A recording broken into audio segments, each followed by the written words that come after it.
Sobat Dunia Donghua, kita berjumpa kembali. Tanpa berlama-lama mari kita lanjutkan ceritanya. Selamat mendengarkan dan selamat berimajinasi. Jia, kenapa kau di sini? Ning Changjiu menatap Lu Jia dengan heran. Rambut panjang Lu Jia tergerai di bahunya dan senyumnya yang anggun. Karena ia adalah salah satu dari 81 pendekar pedang di masa lalu, dan kini setelah kerajaan ilahi gagak emas dibentuk kembali, ranah Lu Jia pun ikut terangkat.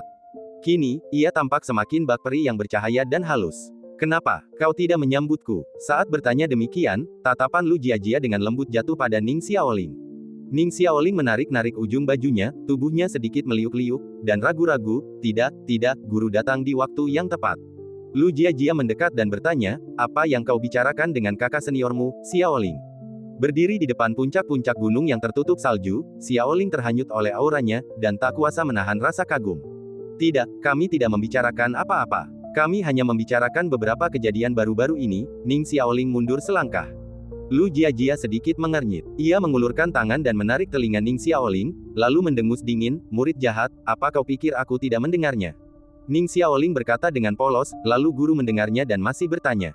Lu Jia menarik napas dalam-dalam dan berkata, saat pertama kali bergabung dengan sekte, Xiaoling masih anak yang baik.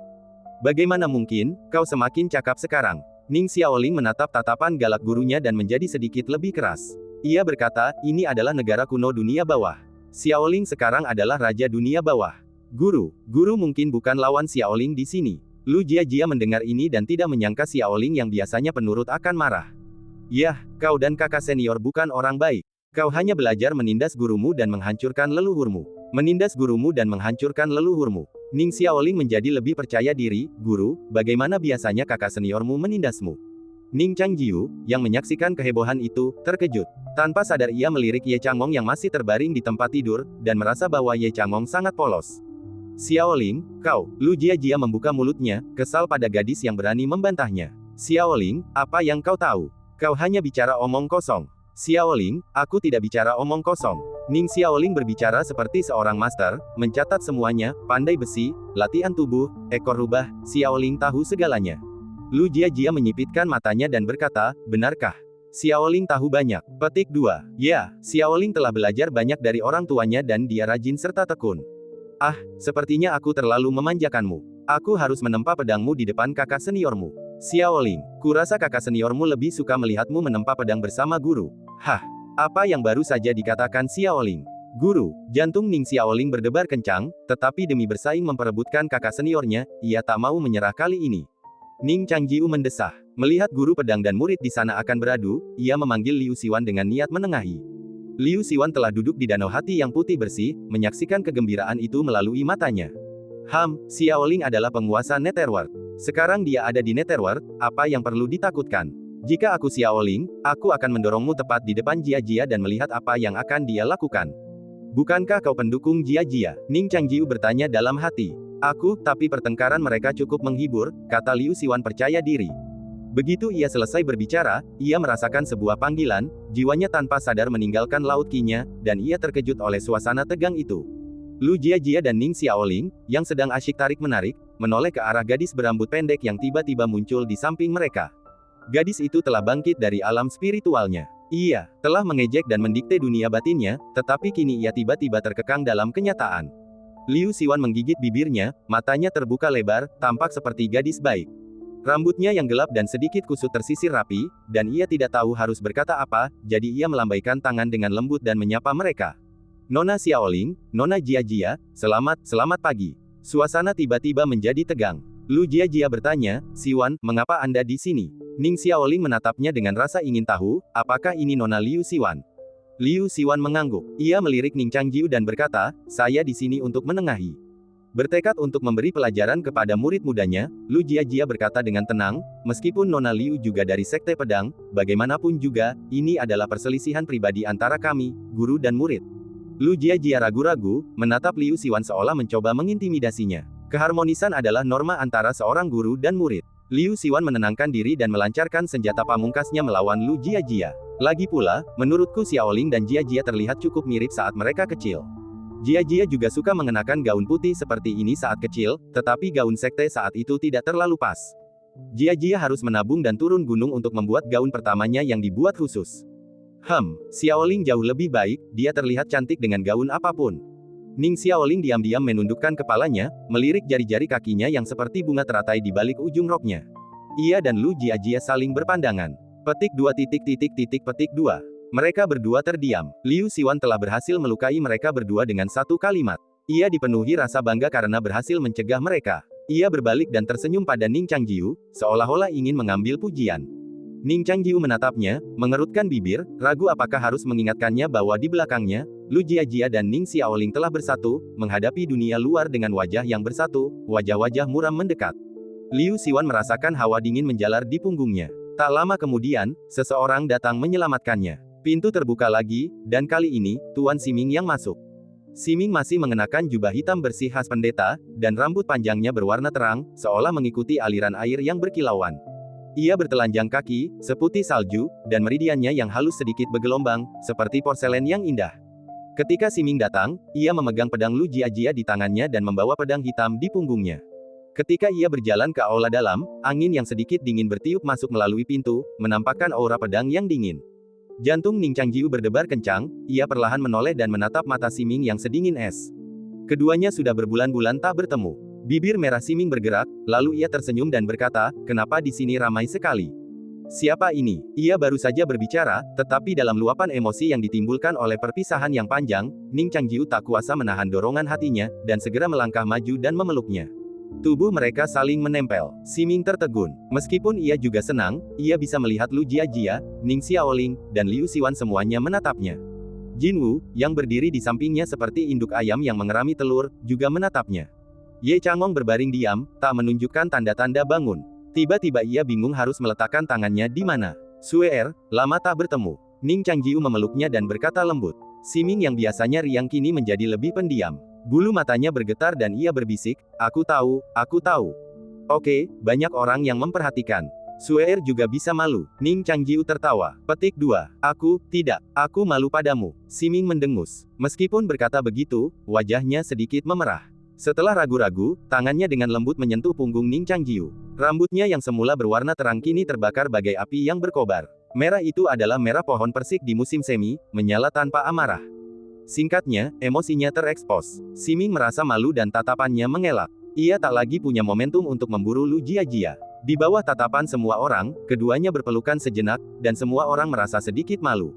Apakah ini Nona Liu Siwan? Siming merasakan niat pedangnya dan mengenalinya. Liu Siwan mengangguk, menatap wanita halus di hadapannya. Jika kecantikan Lu Jiajia bagaikan makhluk surgawi yang halus, maka kecantikan Siming bagaikan sosok agung dan ilahi. Ia melambaikan tangan kepada Siming. "Ya, saya Liu Siwan. Siwan, saya sudah lama mendengar tentang Suster Si. Bertemu dengannya hari ini, saya bisa melihat bahwa dia sungguh luar biasa." Siming mengangguk lembut, terkesan. Ia menatap Lu Jiajia, tersenyum tipis, dan melambaikan pedang di tangannya. "Jiajia, aku pergi terburu-buru sampai lupa membawa pedang." Merasa sedikit bersalah, Lu Jiajia berkata lemah, "Terima kasih, Suster Sueci, karena telah datang memberiku pedang ini." Ia mengulurkan tangan untuk mengambilnya, tetapi Siming menariknya kembali, sambil berkata dengan tenang, "Kembalilah padaku nanti, sendirian, dan aku akan mengembalikannya kepadamu." Lu Jiajia bukan orang bodoh. Ia ingat saat di Sekte Roh Kuno ketika ia dan Ning Xiaoling, yang saat itu adalah rubah berekor 9, diganggu oleh seorang wanita jahat. Jika ia pergi menemui Siming sendirian, ia bisa membayangkan akibatnya. Karena Sueci sangat menyukai pedang ini, aku akan memberikannya padamu. Lu Jiajia memang menyerahkan pedang itu. Ning Xiaoling tersenyum pelan melihat ekspresi frustrasi gurunya. Senyum ini tertangkap oleh Lu Jiajia. Ia memelototi Xiaoling, menepuk kepalanya pelan, dan berkata, "Xiaoling, kau belajar mengkhianati guru dan leluhurmu dari kakakmu, dan sekarang kau ingin belajar menjadi wanita jahat dari adikmu Sueci." Wanita jahat. Siming mendengarnya. "Jiajia sayang, apa yang kau bicarakan?" Tidak ada apa-apa. Lu Jiajia masih kalah dari wanita jahat sungguhan dalam hal momentum. Liu Siwan meregangkan tubuhnya yang agak kaku, menatap Ning Changjiu dan tersenyum, "Keluargamu benar-benar berantakan." Ning Changjiu berkata tanpa daya, "Ya, Xiaoli belum datang, kalau tidak, akan semakin kacau." "Xiaoli." Liu Siwan mengepalkan tangannya dan menjadi gugup. Meskipun Xiaoli tahu keberadaannya, ia tidak tahu bahwa ia telah menjadi gadis kecil. Bagaimana ia bisa menghadapinya? Ini semua salah kakak kedua. Siming dan Sao Xiaoli sudah lama saling kenal, tetapi telah berpisah untuk waktu yang lama. Bertemu kembali di Sekte Roh Kuno, Siming dan Xiaoli mengobrol cukup lama, mengenang banyak peristiwa masa lalu yang menarik. Kejadian di salib emas masih sangat segar dalam ingatannya. Namun, ketika mereka mengenangnya kembali, mereka bukan lagi musuh bebuyutan. Sebaliknya, mereka menemukan banyak hal menarik di dalamnya. Mereka sepakat untuk mencoba menciptakan kembali adegan tersebut setelah Ning Changjiu siuman. Tentu saja, ini adalah rahasia yang sangat pribadi. Xiaoli sedang mengasingkan diri, tapi bukan yang fatal. Jika kau ingin bertemu denganku, pergilah dan panggil dia, kata Siming. Ning Changjiu bertanya, mengasihani diri seperti apa? Bukankah Xiaoli baru saja melewati tingkat kelima? Siming menjawab, guru membawa kembali sebuah bangunan merah kecil. Xiaoli berkeliaran di dalamnya selama 2 hari, merasa sangat gelisah, jadi dia memilih untuk menyendiri untuk menjernihkan pikirannya. Bangunan merah kecil. Ning Changjiu tertegun. Bangunan merah apa? Kali ini, Ning Changjiu merasakan tatapan dingin dari semua orang di sekitarnya, kecuali Liu Xiwan. Ia tiba-tiba menjadi sasaran kritik publik. Baiklah, kakak senior, kau tidak menepati janji itu, tapi kau benar-benar lupa. Dasar orang yang tidak berperasaan. Ning Xiaoling adalah orang pertama yang mengkritik Ning Changjiu. Lu Jiajia mengangguk dan berkata, ya, aku juga membaca buku harian Luo Shen. Setiap katanya penuh air mata dan memilukan, begitu menyedihkan. Siming juga berkata, untungnya, Xiaoli tidak ada di sini, kalau tidak dia pasti sangat sedih. Aku sudah beberapa kali melihatnya menangis diam-diam. Ning Changjiu bertanya-tanya dosa apa yang telah diperbuat Yi lagi. Meskipun apa yang dilakukan Yi tidak ada hubungannya denganku, aku selalu merasa bertanggung jawab. Aku akan pergi dan menghibur Xiaoli nanti. Ning Changjiu dengan hati-hati memilih kata-katanya, menjauhkan diri dari kehidupan masa lalunya sambil bersumpah. Yi tidak ada hubungannya denganmu. Siming menatap Ye Changmong di tempat tidur dan berkata, apa kau benar-benar berpikir begitu? Ning Changjiu berkata dengan serius, aku akan mewarisi masa laluku dengan sungguh-sungguh. Ning Xiaoling tiba-tiba tersadar, seperti yang diharapkan darimu, kakak senior. Saat ia berbicara, pintu terbuka sedikit. Semua orang mengira Cao Xiaoli yang datang, dan ketika mereka melihat ke bawah, mereka melihat kepala kucing menyembul masuk. Ning Changjiu menoleh dan melihat kucing putih itu memiliki tanda yang dalam, telinga yang agak bulat, dan kata, raja, di kepalanya sangat menarik perhatian. Meong, kucing putih itu memanggil, matanya yang agak merah tampak sayu, seolah menyalahkan semua orang karena berbicara terlalu keras dan mengganggu tidurnya. Ini, Ning Changjiu mendesis pelan dan berkata, mungkinkah ini mantan penguasa istana salju perak, Tuan Bai Zhang yang agung dan terhormat? Bai Zhang merasa bahwa ia sengaja mempermalukannya dengan memanggilnya seperti itu. Namun Bai Zhang sudah terbiasa dipermalukan akhir-akhir ini, dan hampir semua orang yang ditemuinya akan berkata seperti, hei, bukankah ini Tuan Bai Zhang? Tahun Bai Zhang sudah berakhir, mengapa kau belum pulang? Apa kau tidak punya rumah? Oh, ini tidak mungkin Tuan Bai Zhang. Ini pertama kalinya Liu Xiwan melihatnya. Ia berjalan cepat, berjongkok, menggosok telinganya, dan berkata, Bai Zhang, tahun sudah berakhir, mengapa kau tidak pulang? Tidak bisakah kau pulang? Meong, Bai Zhang menggeram pelan, tak mampu protes. Ia pikir gadis kecil ini benar-benar kasar. Ternyata manusia memang sama. Ning Changjiu juga merasa takdir itu ajaib. Musuh yang tak terjangkau beberapa bulan lalu kini telah berubah menjadi anak kucing. Ia tampak, bahkan imut. Tentu saja, Ning Changjiu tahu bahwa para dewa terdahulu ini kejam dan bengis, jadi ia tidak akan lengah. Ning Changjiu tersenyum dan berkata, sekarang kami punya 2 kucing di keluarga kami. Ngomong-ngomong, di mana Raja Ikan? Ning Xiaoling menghela napas dan berkata, Diting benar-benar memalukan. Dia diusir beberapa hari yang lalu dan terus berkeliaran di dunia bawah sejak saat itu. Dia mencoba kembali, tetapi diusir lagi. Sekarang tahtanya telah diambil alih oleh kucing jahat ini.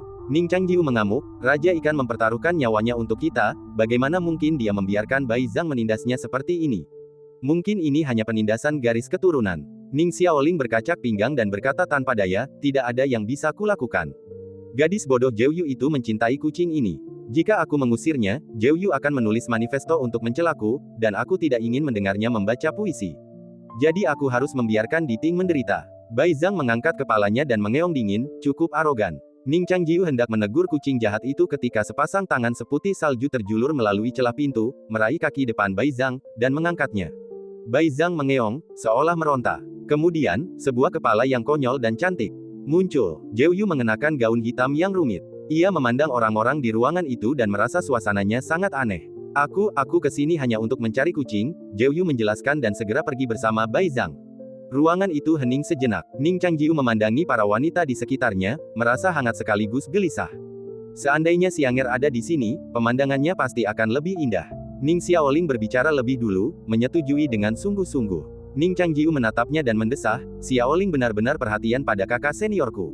Siming sebenarnya ingin bertemu Zhao Xianger lagi. Saat ini, ia telah membalikkan keadaan pada Lu Jiajia. Saat itu di kota Guoyun, ia hanya terintimidasi oleh tipu daya Zhao Xianger. Jika ia berani meninggalkan kerajaan barat, ia akan membalasnya. Lu Jiajia bertanya, haruskah kita memanggil Xiaoli? Meskipun dia sedang menyendiri, aku jelas melihatnya datang diam-diam untuk mengawasimu setiap malam. Ning Changjiu terkejut, Jiajia bahkan tidak memiliki mata Taiyin, jadi bagaimana dia bisa melihat semuanya? Ning Xiaoling berkata dengan lemah, mungkin wewenang guru adalah untuk menangkap perselingkuhan. Lu Jiajia memelototinya dan berbisik, aku akan mengajarimu aturan sekte nanti. Ning Xiaoling mengakui bahwa ia sedikit terbawa suasana setelah kakak seniornya bangun. Menghadapi gurunya yang galak, ia jelas tidak berani melawannya, jadi ia harus mendekatinya untuk perlindungan. Ning Changjiu sedang mempertimbangkan apakah akan mengganggu Xiaoli ketika Siming menyarankan, bagaimana kalau begini? Pergilah ke Istana Merah dulu untuk mengingat masa lalu. Xiaoli akan datang menemuimu nanti setelah dia selesai menyendiri. Ning Changjiu mengangguk pelan, berkata, baiklah. Semua orang menatapnya dengan tak percaya, tetapi tidak berkata apa-apa. Maka, setelah memeriksa keadaan gurunya, Ning Changjiu meninggalkan gagak emas di aula untuk melanjutkan melarutkan energi dingin Yuezi. Gagak emas gemetar saat menatapnya, mengungkapkan keinginannya untuk kembali ke rumah ungu. Ning Changjiu dengan tegas menolak. Di musim gugur, awan putih menggantung rendah di atas sekte roh kuno, dan langit tampak cerah dan damai. Istana Jeoyu yang baru dibangun mulai terbentuk. Di luar istana Jeoyu, rantai besi menggantung tinggi. Di bawah jembatan kabel, danau Yuyue bagaikan zamrud yang lembut, membasahi dinding-dinding batu di lembah yang tinggi, mengalir perlahan dan mantap. Sinar matahari yang berkilauan di atas bagaikan bunga yang ditaburkan di atas sutra biru, dan warna-warna yang mirip biru berpadu, mengalir lembut. Sementara itu, sosok ikan dengan sayap terbentang terlihat jelas di danau. Bangunan merah kecil di kaki sungai Luo kini menyerupai paviliun kecil, terparkir di sudut terpencil danau Yuyue. Ning Changjiu, bagaikan awan putih yang mengambang di danau, perlahan berhenti di depan bangunan merah itu. Ia menatap lama kedua lentera yang sudah pudar di depan gedung merah itu, dan akhirnya, di tengah suara gemericik air, ia melangkah masuk ke dalam gedung yang sunyi itu. Banyak aksara, terpampang di gedung itu, diselimuti mimpi. Ia hanya perlu membuka mata Taiyinnya untuk melihat pemandangan yang hancur di balik mimpi itu. Namun ia tidak menghancurkan mimpi itu. Ning Changjiu belum pernah ke sini sebelumnya, namun ia merasakan kehangatan yang tak terjelaskan. Ia melihat sekeliling, tatapannya tertuju pada meja. Lilin yang selalu menyala telah padam, hanya menyisakan setumpuk lilin. Menunduk, ia melihat beberapa helai rambut tersangkut di celah-celah lantai. Sepertinya itu adalah helai rambut yang dijatuhkan Bai Zhang saat ia berguling-guling di lantai. Ning Changjiu mengambil sehelai dan meniupnya seperti bunga dandelion. Tangga menuju lantai 2 telah dibersihkan dari puing-puing yang menumpuk. Koridor itu berkelok-kelok, dan Ning Changjiu tidak dapat melihat apa yang ada di sana, tetapi aksara, di seluruh gedung memberinya firasat. Ia duduk diam di sana cukup lama. Menunduk, Ning Changjiu melihat buku di sudut meja, ini pasti buku harian Luo Shen. Seberapa berlebihan ia di masa lalu. Xiaoli benar-benar menggunakannya untuk melapisi sudut meja setelah membacanya. Ning Changjiu sedikit gugup. Ia mengeluarkan buku itu, membersihkan debu, dan membukanya. Ambil beras secukupnya, cuci bersih, masukkan ke dalam panci, tambahkan sedikit kurma, aduk rata, lalu tuang air. Ning Changjiu mengerutkan kening saat membacanya, merasa ada yang tidak beres. Ia membuka halaman judul dan melihat judulnya dengan jelas. Ia terdiam sejenak, membolak-balik isinya, dan merasa yang satu berani menulis dan yang lain berani membeli. Ia mengembalikannya ke kaki meja. Ning Changjiu membuka mata Taiyin untuk mencari dan akhirnya menemukan buku harian yang asli. Ia membuka buku harian itu, membacanya, dan memahami seluruh kisah tahun itu. Yi dan Luo Shen menyepakati waktu untuk bertemu dan berjanji menikahinya, tetapi ketika hari yang disepakati tiba, Yi tidak datang. Ia menunggunya setiap hari, tanpa minum atau makan, dan harus menuangkan emosi yang terpendam di hatinya di atas kertas. Namun pada akhirnya, Luo Shen tidak pernah menunggunya. Yang ia tunggu hanyalah penampakan 9 matahari terbit dari langit, lalu ia menyaksikan tanpa daya saat mereka hancur satu per satu. Ia bertanya-tanya apakah ke-9 matahari itu cermin, mungkin melalui cermin itu ia bisa melihat sosok-sosok yang menarik busur dan anak panah mereka ribuan mil jauhnya. Namun ternyata bukan. Mereka hanyalah burung gagak berlapis emas, kembang api hitam yang hancur. Di dalam kembang api hitam ini, gelombang binatang buas, yang dipimpin oleh Dewa Iblis, maju. Luo Shen melawan mereka sampai mati, hingga ia ditinggalkan sendirian, tanpa pernah melihat Yi datang. Ning Changjiu tidak lagi mengingat peristiwa ini. Ia tahu Yi punya alasannya sendiri, dan ketika ia menembak 9 matahari itu, hatinya sakit, berharap ia bisa menghunus pedangnya dan terbang ke langit untuk mati bersama Xie. Tapi, meskipun Yi seorang pahlawan, dia juga tidak setia dan tidak setia. Ning Changjiu, kau tidak boleh belajar darinya. Ning Changjiu mengamati tulisan tangan yang berantakan di buku harian itu, mengungkapkan tekadnya untuk belajar dari sejarah. Akhirnya, ia membaca sampai akhir. Tulisan tangan terakhir Luo Shen begitu tak terbaca, ia tak bisa lagi memahami pikirannya, ia hanya bisa merasakan keputusasaan yang menembus halaman-halamannya. Ia meletakkan kembali buku itu dan naik ke atas. Warna dominan lantai 2 adalah merah mencolok, merah menyala yang menunjukkan keadaan paranoid Luo Shen saat ia mendekorasi ruangan itu. Ia memandangi stiker-stiker di dinding, pita-pita yang berserakan di lantai, simpul merah yang diikatkan di balok tempat tidur, selimut merah yang menutupi tempat tidur, dan taburan kacang keberuntungan di atasnya, kacang-kacangan, kualitas yang abadi. Semua barang di meja rias tertata rapi, tetapi perona pipi dan barang-barang lainnya sudah lama kehilangan aromanya. Hanya cermin yang bebas goresan dan masih dapat memantulkan bayangan orang dengan jelas.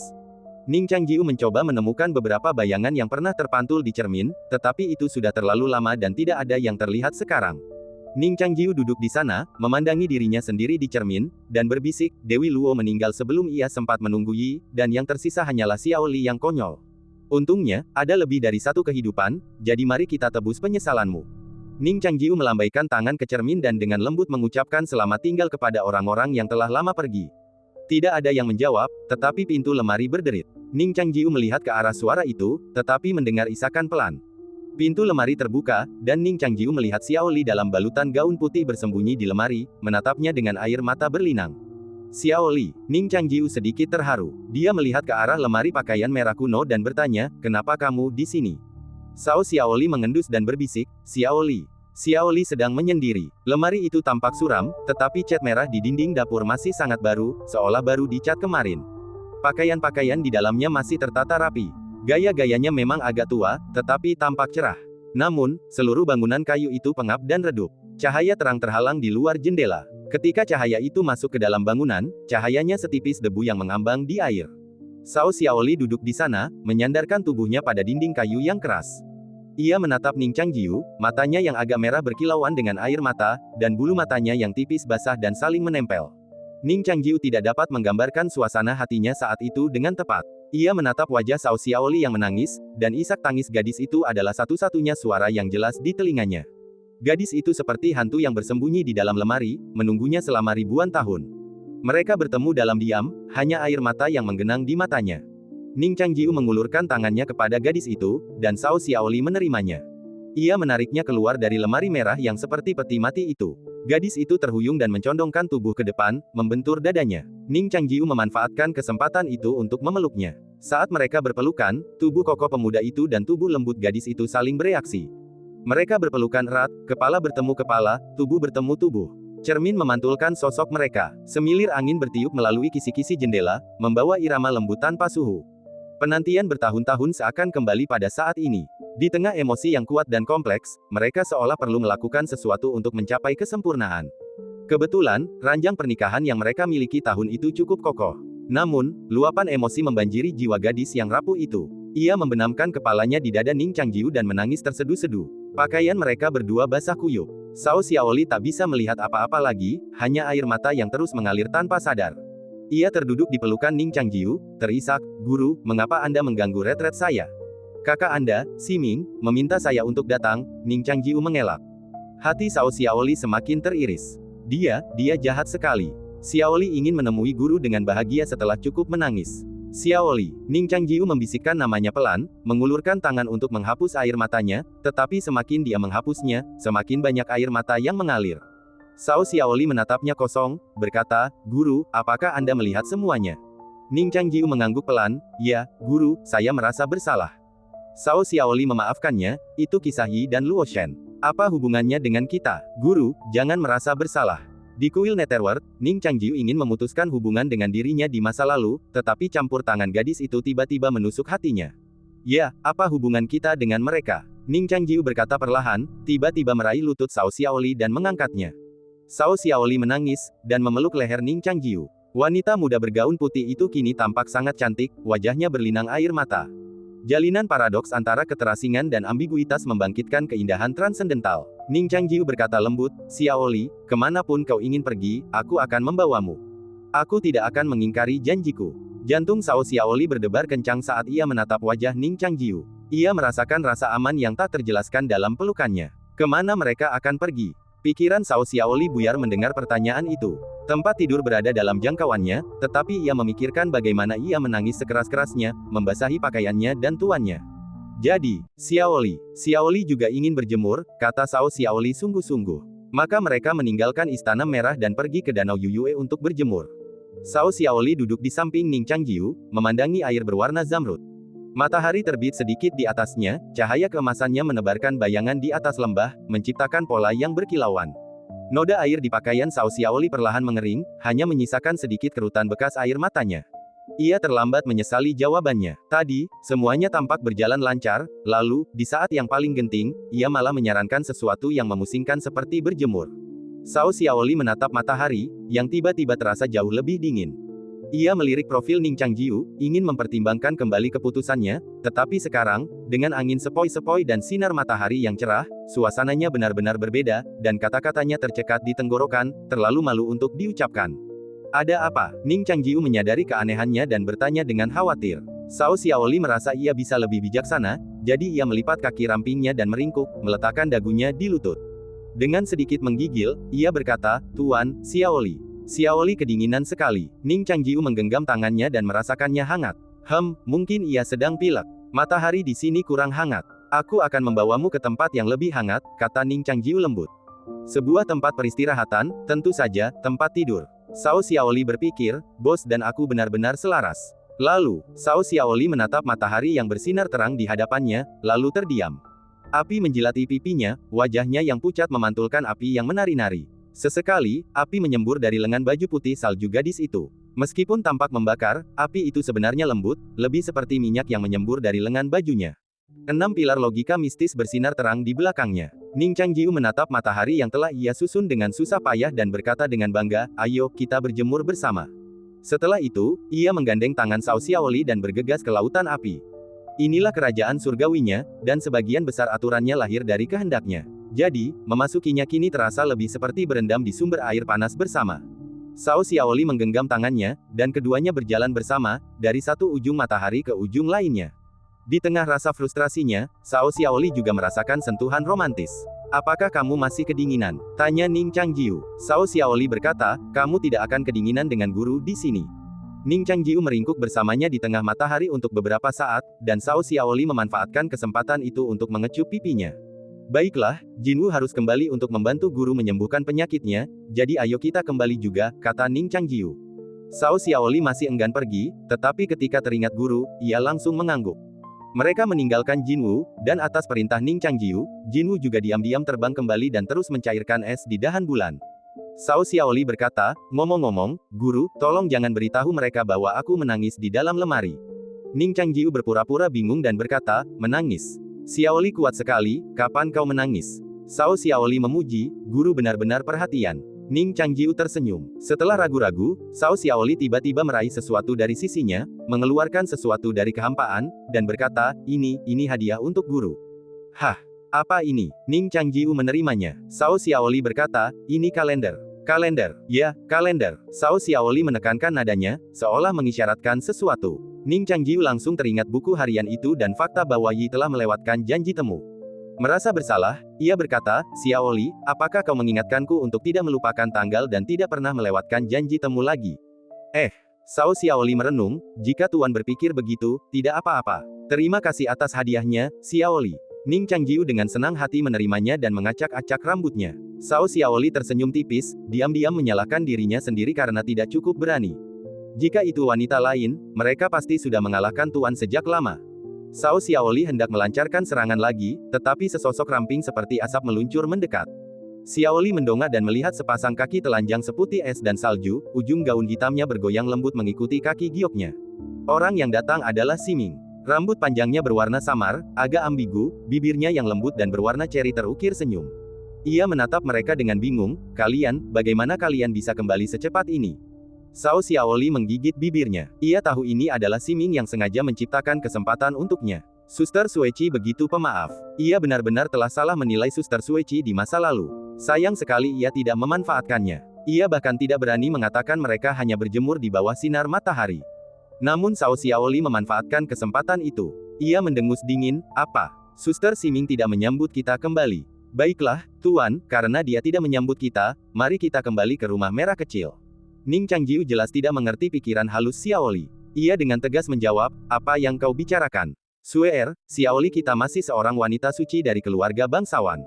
Bagaimana mungkin dia punya pikiran seperti itu? Awalnya ia mengira Xiaoli begitu, tetapi setelah Xiaoli menyebutkan berjemur di bawah sinar matahari, ia menyadari bahwa ia telah salah paham. Dalam perjalanan ke sana, ia merenung dalam-dalam. Benar, Xiaoli. Ning Changjiu menatap Cao Xiaoli dan dengan lembut menegaskan. Tubuh Cao Xiaoli sedikit menegang, dan ia hanya bisa mengangguk kaku, berkata, tentu saja. Mata dingin Siming dipenuhi senyum, dan ia menyipitkan mata, menatap Cao Xiaoli, lalu berkata, oh. Jadi aku salah. Siming baru saja mandi, dan rambut panjangnya masih basah. Saat ini, setiap kerutan dan senyumnya juga basah, dan setiap gerak-geriknya menawan dan menggoda, seperti rubah yang telah lama buas. Bahkan Cao Xiaoli pun terpana olehnya. Meskipun Xiaoli juga sangat cantik, lawannya terlalu kuat. Ia tiba-tiba merasa bahwa ia masih seorang gadis muda dan sedikit putus asa. Seperti yang diduga, tekad Ning Changjiu tampaknya belum cukup. Cao Xiaoli dapat dengan jelas merasakannya, dan cengkeramannya di tangannya sedikit mengendur. Kaulah yang meminta Tuan untuk datang ke Istana Merah, tetapi kau tidak memberitahunya bahwa aku sedang menyendiri di sana. Cao Xiaoli mengubah medan perang dan bertanya, apakah kau punya niat jahat dan ingin mengolok-olok kami? Ning Changjiu juga mengangguk. Agar tidak merusak suasana, ia tidak membuka mata Taiyin saat memasuki gedung, juga tidak menggunakan kekuatan spiritual apapun. Xiaoli melihatnya berbicara sendiri di cermin, dan ia masih merasa sedikit malu ketika memikirkannya. Semua orang yang hadir tahu itu kecuali Siwan, tetapi tidak ada yang mengatakan apapun.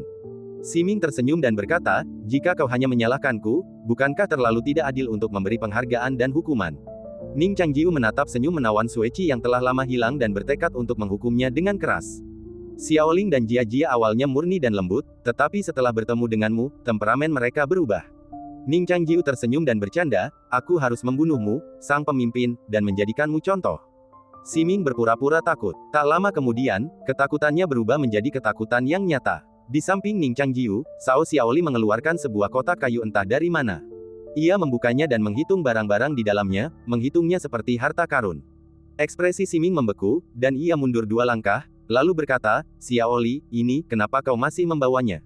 Cao Xiaoli tersenyum tipis dan berkata, ini pusaka keluarga Xiaoli. Ning Changjiu juga teringat, apakah Suer sangat tertarik dengan ini dulu? Tanyanya, tentu saja tidak. Siming membantah mentah-mentah, bagaimana mungkin orang lain menyukai ini? Namun sayangnya, rambutnya kembali mengkhianatinya. Saat ia berbicara, rambutnya yang berwarna terang berubah menjadi merah menyala karena kegembiraan dan antisipasi, seperti segenggam api pedang yang membara. Kenapa kau menatapku seperti itu? Siming menutupi rambut panjangnya, tetapi upaya menyembunyikannya justru membuatnya semakin jelas. Ia hanya bisa mengutuk Xianger yang penuh kebencian di dalam hatinya lagi, lalu menjelaskan kepada mereka, kalian mungkin belum tahu. Warna ini berarti takut. Cao Xiaoli menyela, jika itu berarti takut, seharusnya ungu tua.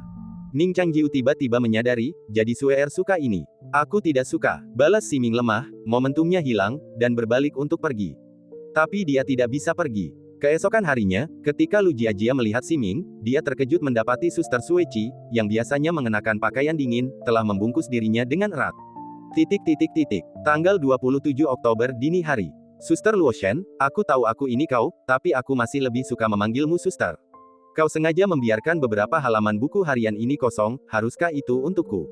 Sekarang aku akan menyelesaikannya untukmu. Suster Luoshen, akhirnya aku menunggu guru, meskipun terlambat 3.500 tahun dan 1 bulan, tetapi Xiaoli cukup murah hati untuk membuat pilihan, jadi mungkin terlambat 1 bulan.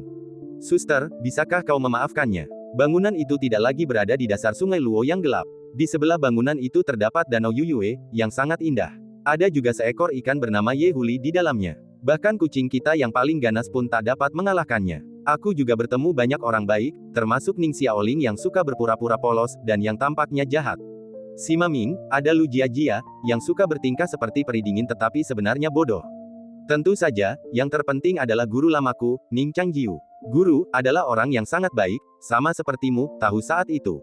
Dengan mereka di sekitar, Suster Luoshen bisa tenang. Jika kata-kata yang tertumpah oleh kesedihan juga merupakan roh yang berduka, maka sekarang, lepaskanlah, berpegang teguh pada buku harian ini. Aku telah membersihkan rumah merah, dan kisah yang belum selesai dari masa lalu pasti akan memiliki akhir yang berbeda. Yah, aku tidak bisa menulis lagi.